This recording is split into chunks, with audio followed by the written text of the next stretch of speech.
আজকে বর্ষার special recipe নিয়ে এসেছি ইলিশের তেল ঝাল। খেতে অপূর্ব সুন্দর হয়। আমার মনে হয় পেঁয়াজ রসুন এগুলো দিলে ইলিশের স্বাদটা নিজস্ব যে স্বাদটা থাকে নষ্ট হয়ে যায়।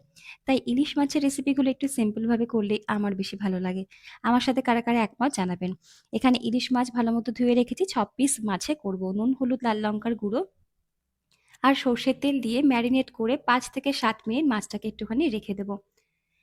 এবারে একটা মসলা বানিয়ে নেব। মিক্সির জারে ১ টেবিল চামচ করে ২ রকমের সর্ষে, ১ চামচ পোস্ত নুন দিয়ে মিহি করে গুঁড়ো করে নেব। সর্ষেটা নুন দিয়ে গুঁড়ো করলে বা বাটলে পরে সর্ষেটা তেতো হয় না।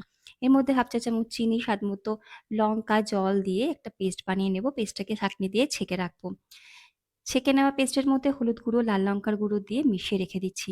কড়াইতে ১ থেকে ১.৫ টেবিল চামচ পরিমাণে সর্ষের তেল গরম করে কালো জিরে, কাঁচা লঙ্কা চিরা দিয়ে ফোড়নটা সুন্দর গন্ধ এলে মাছ দেব।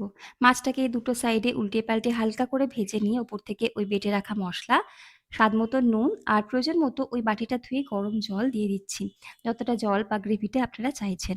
ব্যাস সবকিছুকে দিয়ে ঢাকা চাপা দিয়ে ৭ থেকে ৮ মিনিট লো ফ্লেমে রেখে দিন। দুটো সাইড মাঝখানে একবার উল্টে পাল্টে দেবেন অবশ্যই। নামানোর আগে বেশ কিছুটা চেরা কাঁচা লঙ্কা, ইচ্ছে হলে একটু কাঁচা সর্ষের তেলও দিতে পারেন। গ্যাসের ফ্লেম বন্ধ করে ৫ মিনিট ঢাকা দিয়ে রাখবো। ব্যাস গরম গরম ভাতের সাথে সার্ভ করুন। আর কি চাই এই মাছ থাকলে। ভিডিও ভালো লাগলে সাথে থাকবেন।